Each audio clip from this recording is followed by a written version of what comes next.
tal, amigos? ¿Cómo están? Muy buenos días. Bienvenidos a una edición más de Chámbara Empresarial para el día de hoy. Hoy estamos martes 11 de febrero del 2020. Bien, vamos a comenzar con ustedes. Ya está Francisco Huertas, que es director del Instituto de Economía y Empresa, quien nos acompaña a través de Chámbara Empresarial. Don Francisco, ¿cómo está? Buenos días. Bienvenido a Chámbara Empresarial. Buenos días, Miguel. Gracias por la invitación.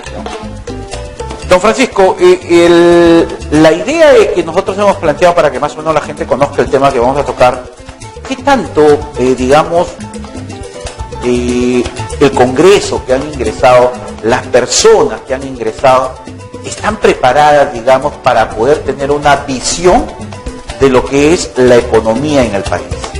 Como personas individuales, ¿usted cómo lo ve? Porque usted conoce con qué tipo de personas y congresistas han ingresado, digamos, han salido elegidas como congresistas. Entonces, hay perfiles de ellos que se pueden adaptar, algunos sí, pero en global, la mayoría de los 130 congresistas tienen alguna visión, algún conocimiento sobre cómo se maneja la economía en el país para poder ver qué decisiones van a tomar. Mi impresión es que no tienen una visión clara ni más o menos homogénea. No hay una idea de visión país. Primero veamos una foto. Antes había 6 agrupaciones, en la elección anterior hoy día hay 9. El que tiene el primer puesto en votos válidos tiene 10% de votación. Es un Congreso fragmentado, poco representativo y no está legitimado. O sea, se ha repetido lo que se venía haciendo. Había una encuesta que el 55% de las personas no se sienten representados. Es decir, arrancan con una posición débil, lo que significa que hay que hacer el doble esfuerzo. Hay posiciones desde que hay que hacer una reforma del Estado, otros que quieren cambiar la Constitución y otros que piensan de que con algunos retoques, ajustes, la cosa funciona. Ahora, entonces, es decir, y el corto plazo, la agenda de corto plazo de estas personas es solamente de año y medio, entonces van a maximizar sus intereses en ese lapso. Yo creo que necesitan ellos por lo menos ponerse de acuerdo en una visión de país. Hay, como tú bien decías, decretos de urgencia. Sin embargo, hay dos realidades que habría que puntualizar en el tema económico. Un tema económico es los impuestos. O sea, el MEF tiene un proyecto de impuestos para ser debatido, y eso debería ser debatido en el corto plazo, es decir, eliminar el RES, ¿no? El RUS y el programa de microempresa, el régimen de microempresa tributario. Entonces, esos tres eliminarlos y poner un solo sistema. Lo segundo es que la economía no anda bien. Solamente para tocar lo que es más agudo, el empleo juvenil. El empleo juvenil tiene 3 problemas grandes ahorita. El primero grande es que casi el 80% de los jóvenes se emplean en empleos informales, precarios, bajos y sin ninguna seguridad social. Y el desempleo está más del 8%. Es 4 veces el desempleo de adultos, por ejemplo, ¿no? O sea, por un lado tenemos un alto nivel de desempleo precario, y subempleados e informales. Y el segundo problema de la juventud es el descalce entre lo que se capacitan y lo que el mercado quiere. El 54% de los jóvenes egresados trabajan en otra cosa diferente a lo que se educaron. El 65% de jóvenes que estudiaron en institutos trabajan en otra cosa distinta a lo que se educaron. Y lo tercero está en experiencias. No desarrollan modelos educativos de experiencias. Cuando salen al mercado le piden experiencia 1 o 2 años y casi como que lo obligan a hacer algo en 1 o 2 años de experiencia, con lo cual se prolonga la agonía. Entonces ahí hay que trabajar fuerte, generar políticas pragmáticas que ayuden a este segmento. Tenemos un bono, tenemos hasta el 15 años, tenemos todavía de bono demográfico. Sin embargo, lo estamos desaprovechando. O sea, hay cantidad de gente que quiere trabajar y no puede trabajar. Y eso es frustrante. Eso no se refleja en el PBI. Si tuviéramos una medida de bienestar, hubiésemos caído nuestro PBI de bienestar hace rato que estuviéramos en negativo. Le tenemos un PBI medio que no hace su trabajo bien, tampoco se le puede pedir algo con lo cual no fue diseñado, y que se exige ahora repensar la forma de venir el bienestar de la sociedad y superar ese marco estrecho del PBI, ¿no? Entonces, ahí hay agendas de corto plazo. También atacar el problema de las MIPES, de los jóvenes, el tema tributario. También hay que hacer reformas electorales, porque la reforma electoral y la reforma política, los partidos son importantes para la economía. Claro, pero esas reformas creo que no se van a ver en este 2021, porque ya a fines de mes creo que deben estar lanzando ya la convocatoria para las elecciones 2021, de acuerdo al cronograma, y supuestamente esto de la reforma tiene que aplicarse un año antes. Por lo tanto, ellos van a ingresar en marzo y ya prácticamente no nos va a dar tiempo para el proceso electoral para que esta reforma se cambie.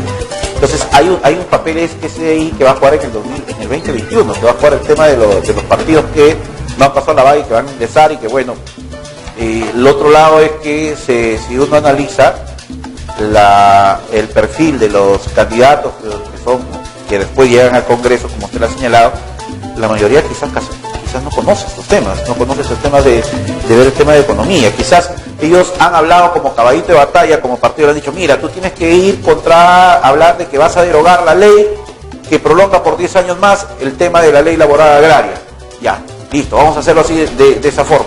Y eso es lo que sabes, pero tras ese fondo, quizás no tienen una percepción de en qué concepto se dio la ley, cómo se dio la ley, cuál fue el objetivo que tuvo el gobierno, por qué se prolongó la primera vez, por qué se alargó otra vez más y por qué se está haciendo nuevamente. Entonces, esos detalles quizás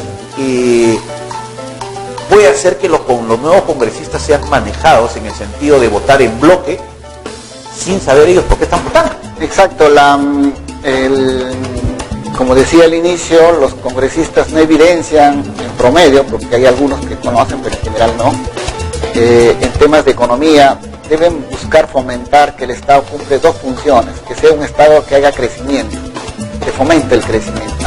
Todo lo necesario con una visión pragmática para que el Estado crezca, por las condiciones de mercado. Ahorita el desempleo está en los últimos 15 años, en el Perú no hemos llegado tan bajo. Estamos en el piso realmente en temas de empleo, de subempleo, de informalidad. También que el Estado distribuya bien. O sea, crecimiento y distribución, o sea, el Estado que contribuye al desarrollo. Ahora, eso es lo que deben trabajar ellos para avanzar con normas para lograr ese objetivo. ¿Cuáles, usted como analista económico, cuáles son los temas sensibles en los cuales podría encontrarse un rechazo por parte de este Congreso a la gestión de Martín Vizcarra en temas económicos, de algunos decretos de urgencia que se han dado? Un decreto que ya lo han anunciado, y también lo mencionabas al comienzo, es la Ley de Promoción Agraria. Se piensa, por ejemplo, he leído sus declaraciones de estos congresistas de que deberían de inicio ya, que ya creó el incentivo, ya son empresas grandes, entonces ya se les dio todo el incentivo, entonces es momento de comenzar a descontar los incentivos y, por ejemplo, comiencen a pagar el 9% de salud. O sea, ya... ¿A usted le parece que eso sí está bien? Eso podría ser, eso podría hacerse porque es cierto que las empresas están ganando. Sí, y ganan muy bien, ¿ah? Claro, eso sí podría hacerse que cancelen, ¿no? Entonces, y no esperar, porque creo que se llega al 9 después de varios años, me parece que después de 8 años, 10 años. Entonces hay margen de que sí, sin romper el incentivo global, ¿no es cierto? Y generarle más condiciones. Por ejemplo, ahí ahí ves en la zona donde están las agroindustriales, son zonas que tienen escaso desarrollo. Entonces, trabajar un cano agroindustrial, desarrollar las zonas de influencia, y esto beneficia porque en general, saliéndose del tema agroindustrial, las experiencias de otros países nos dicen de que se van incubando crisis cuando no se redistribuye. El Estado ha fracasado en su rol de promover el crecimiento porque hemos crecido por materias primas básicamente, reforzado sin duda por el tema agroindustrial, pero el Estado ha fracasado en su rol de distribuir. De hecho, un Estado grande, pesado, paquidermo, burocrático, que en varios casos, en varias áreas de su intervención, obstaculiza el crecimiento económico.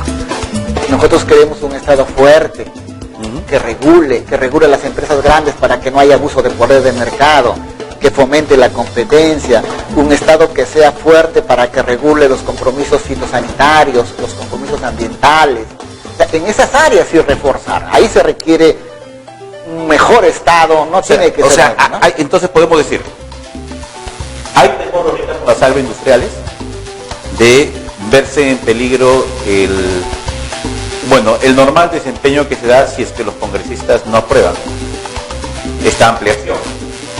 Claro, probablemente observen, ¿no? Si es que observan y si es que pueden unirse en bloque y decir, no, ¿sabes qué? Se corta el 2021, se acaba todo y que ingresen al régimen normal. Entonces, ahí sí hay una, digamos, se puede ser una incertidumbre que se puede reflejar en el tema de las inversiones que puedan desarrollar ellos a futuro, o sea, programadas para el 2021, con este tema. Claro, esa es ya una negociación. En una negociación lo que se pone en la mesa son intereses, ¿no? No se pone posiciones. El otro va a decir, no, yo quiero que no me toque la ley, y el otro quiere tocarla toda. Entonces se busca un punto medio donde le dice, podemos ser más flexibles en esto, pero no poner en cuestionamiento la ley. ¿Por qué? Porque si se sientan a negociar posiciones y no intereses, sucede lo que tú dices. Bueno, se para la ley, se deja en suspenso, no se aprueba y se deja hasta el 21. Y en el 21 puede haber otras condiciones, que es un gobierno busca cambiar la Constitución, como creyendo que cambiando la Constitución el país va a mejorar, ¿no? Si uno cambia la Constitución y seguimos con ese Estado, como tenemos, nos vamos a pique, ¿no? Nos derrumbamos, ¿no? Sin duda alguna. Entonces, lo que se trata es de reforzar al Estado en lo que hay que reforzarle, quitarle la grasa y la tiene mucho en muchas áreas, pero sí necesita un Estado fuerte que haga desarrollo de la mano con el sector privado, pero no tan cerca que sea capturado por el privado, ni no tan lejos que trabaje a espaldas del privado. Se tiene que trabajar de una mirada estratégica, integrándose los públicos, integrándose los privados y después dialogando. Eso se puede, así se hace desarrollo, y dejándonos de lado posiciones fundamentalistas que no condicionan nada bueno. Ahora, si analizamos nosotros un poco más allá del tema de lo económico, que es el tema de, por ejemplo,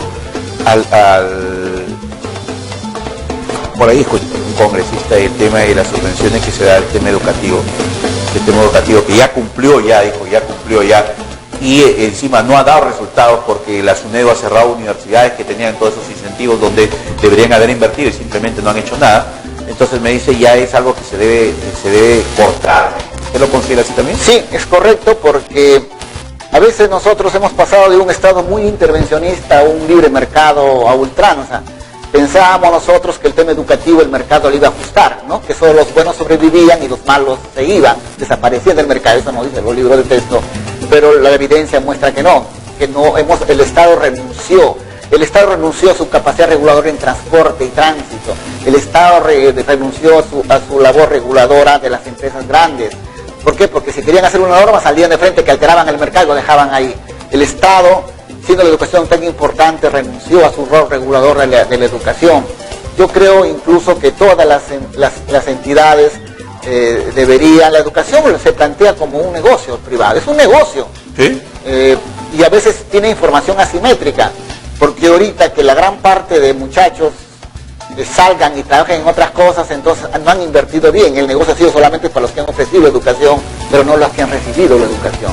Entonces la educación, simplemente ya los subsidios deben quitarse a estos entes educativos, que sea el mercado eficiente, y ha tenido tiempo y se ha distorsionado, como tú bien has señalado, y deben, por ejemplo, pagar sus impuestos, ¿no? Pagar sus impuestos y al principio le ajustará sus costos, pero simplemente haciendo esquemas de mercado, con segmentación, etcétera, creando valor, pueden estar en el mercado ofreciendo mejor servicio, ¿no? Y no creando islas artificiales. Hoy en día los gastos tributarios, que son las exoneraciones llamadas así, es más del 1.5%, ¿no? Entonces, fíjate tú, ese 1.5% se lo destinarás a todos los niños de Puno, ¿no es cierto?, que todos los años mueren, la sociedad mejoraría su bienestar, ¿no? Mira tú, una universidad en Lima, la Garcilaso, creo, una persona gana un montón de dinero, compran un montón de cosas usando ese escudo de mobiliarios, ese escudo de que no pagan.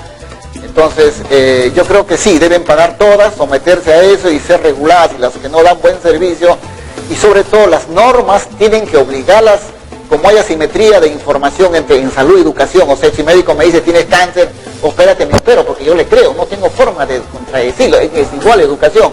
Me dan educación, me aprueban, saco mi cartón y voy al mercado de trabajo y nadie me contrata. Entonces de ahí esa simetría debe generar información para que las universidades, ese mecanismo de crear títulos, de esa fábrica de títulos, le dé felicidad a sus alumnos, ¿no? Entonces ahí sí la ley debe partir.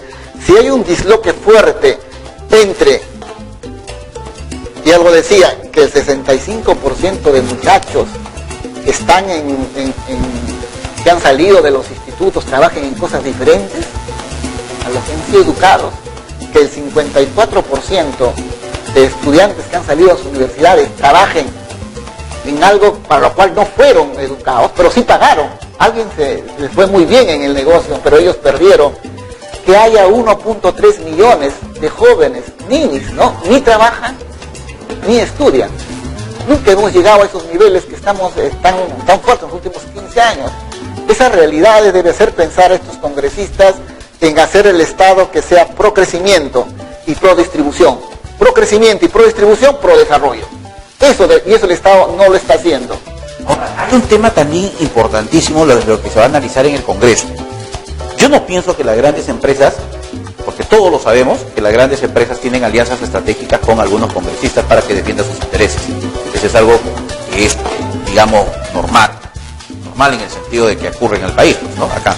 Pero ¿usted cree que durante este año se pueda dar esas condiciones de ese arreglo, por ejemplo, para poder cuidar la banca privada, para poder cuidar las AFP, para poder cuidar, porque hay personas que quieren cambiar las AFP, quieren hacer, hay varias propuestas que están dentro del mercado, ¿no? Por ejemplo, se hablaba bastante también del tema de por qué no se incentiva el ahorro aquí en el país, porque cuando tú vas a ahorrar te pagan, digamos, una tasa de interés baja, mínima, pero cuando tú vas a solicitar el mismo préstamo al mismo banco donde tú depositas tu ahorro, te clava una tasa de interés que es diferencial, que es enorme. Entonces me dice, ¿cuál es el incentivo que hay para el ahorro en el país? Incluso son graciosos, me dicen, a veces le dicen a las personas, depositen 100 soles y yo te presto 100 soles, pero ya tienes tu ahorro ahí. O sea, presto 100 soles, me dan 3%, tasa de interés real 0, o sea, no gano nada. Pongo 10 panes y al final de años me dan 10 panes. Y me prestan en otra ventanilla mi misma plata, ¿no? Entonces, y me cobran 20, 30%. Claro, entonces, ahí hay un problema ahí que la SBS debería entrar a regular con reglas de mercado, de mayor vigilancia, porque recuerda que este mercado es oligopólico. Entonces son 4 bancos los que manejan el 85-86% de toda la masa monetaria, la masa crediticia.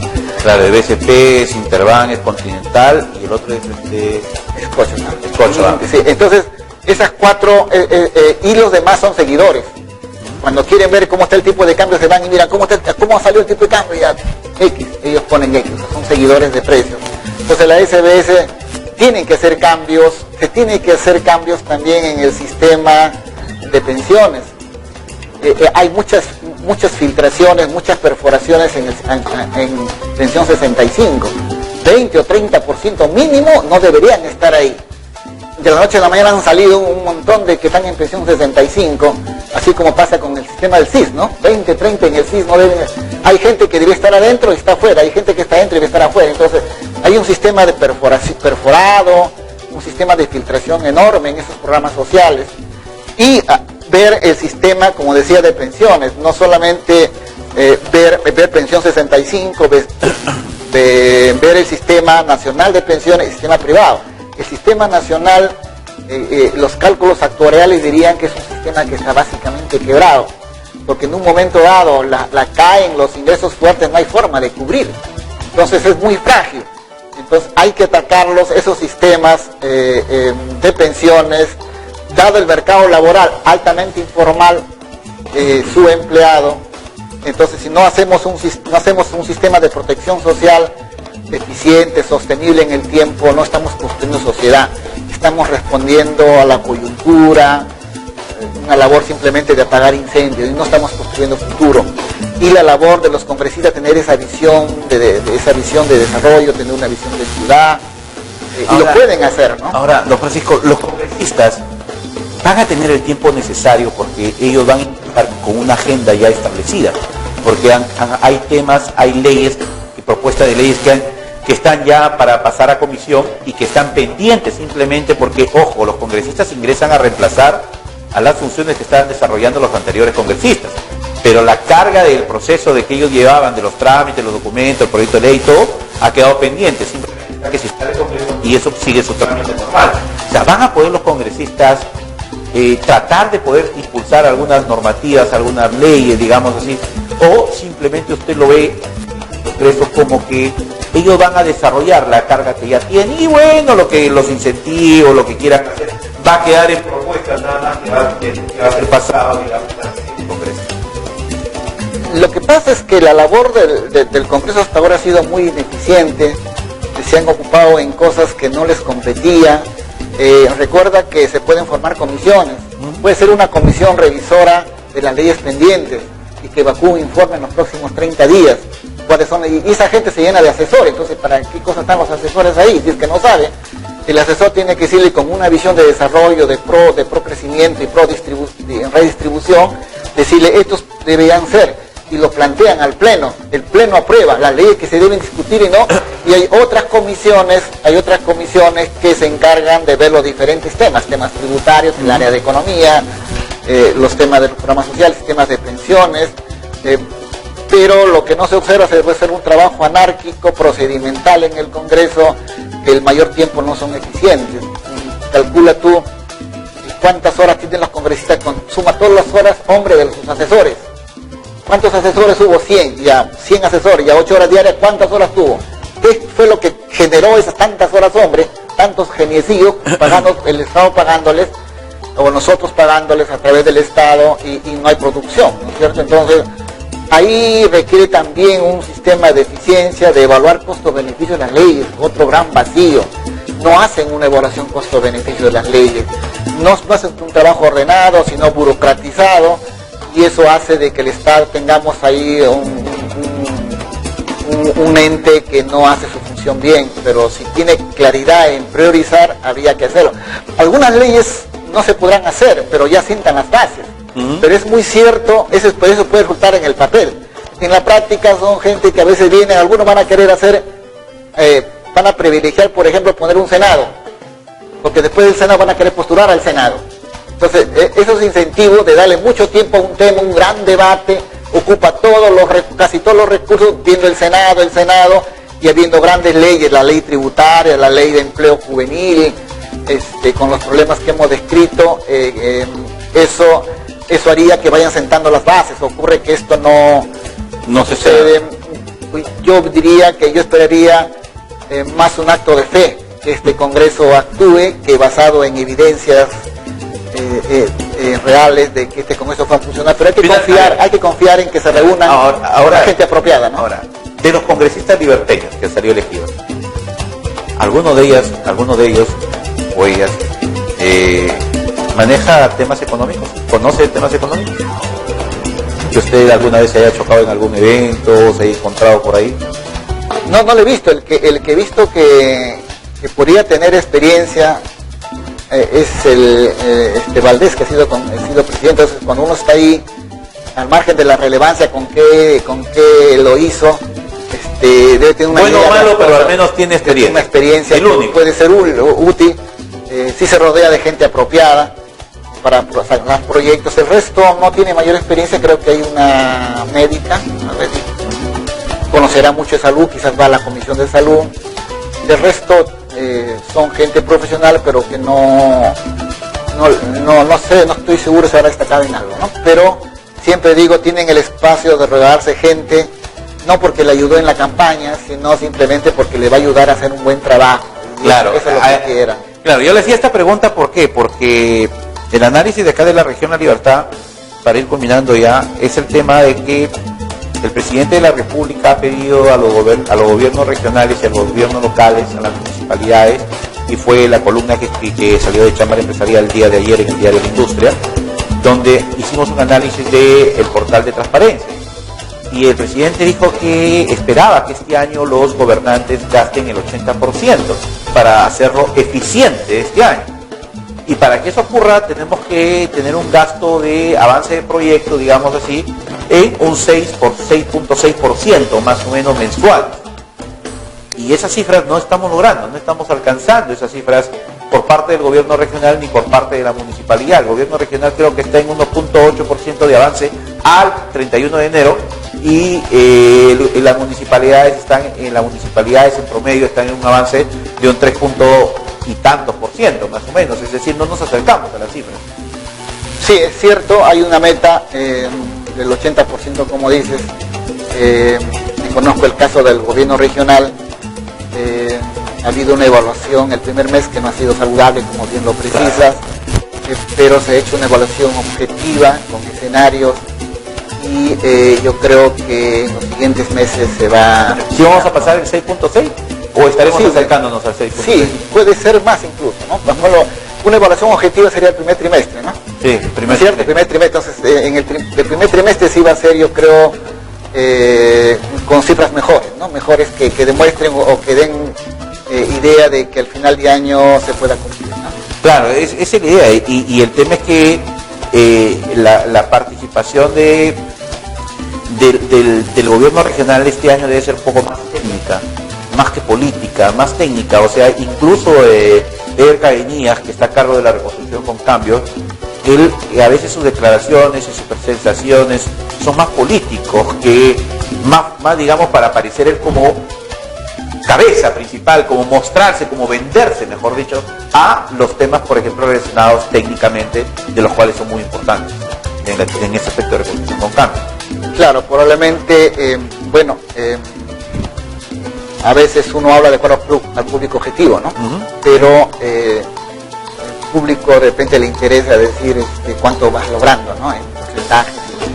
Claro, porque, por ejemplo, apareció este mes de enero bastante, pero al final las cifras que demuestran 1.8% quiere decir que todavía no hay, digamos, un despegue en el gobierno regional, que esperemos nosotros se dé, porque ese es el objetivo, queremos que se dé el desarrollo, que comience a trabajarse las grandes obras. Por ejemplo, yo he escuchado hoy a la municipalidad que van a viajar a Austria, Hamburgo, no me acuerdo, un país europeo que los había invitado, a Rumanía, que los había invitado para ver el tema de relleno sanitario y para ver, y por ahí escuché el tema de las quebradas. Wow, me pregunté yo, ¿y qué tiene que ver las quebradas con la Municipalidad Provincial de Trujillo?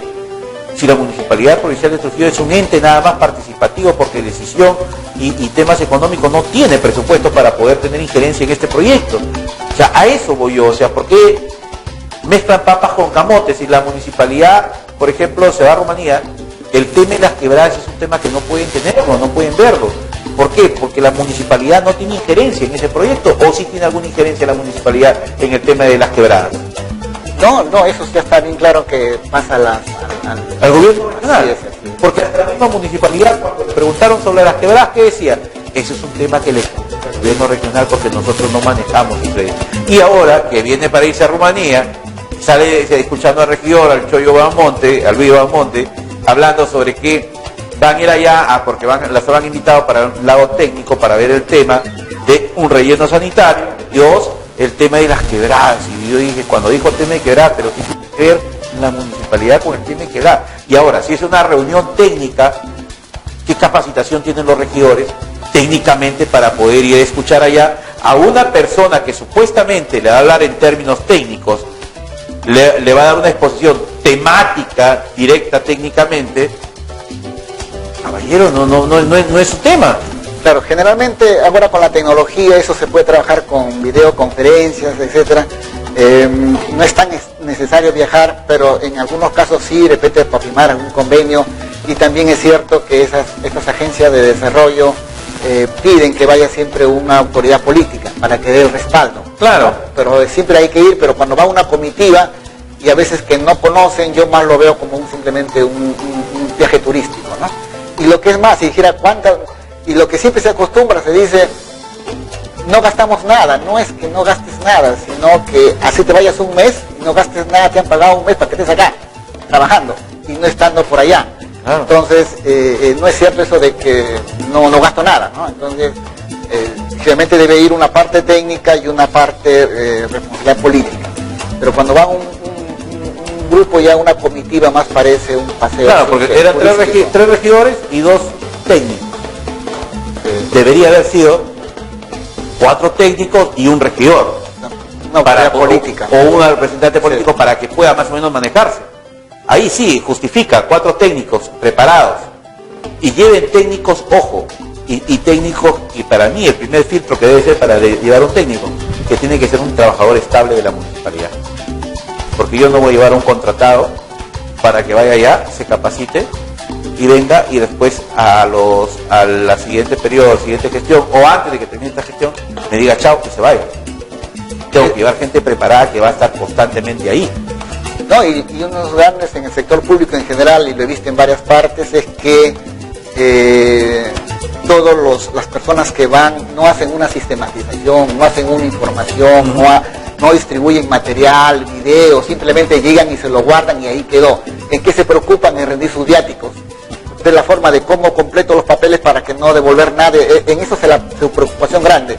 Entonces no evidencian, digamos, ese diseminar a todos los agentes que aprovechen esas experiencias interesantes, ¿no? Listo, don Francisco, nos ganó bastante la hora, nos hemos pasado, nos hemos extendido como 10 minutos más. Bien, muchísimas gracias por habernos acompañado. Muy bien, Miguel, gracias. Vamos a ir a la pausa comercial.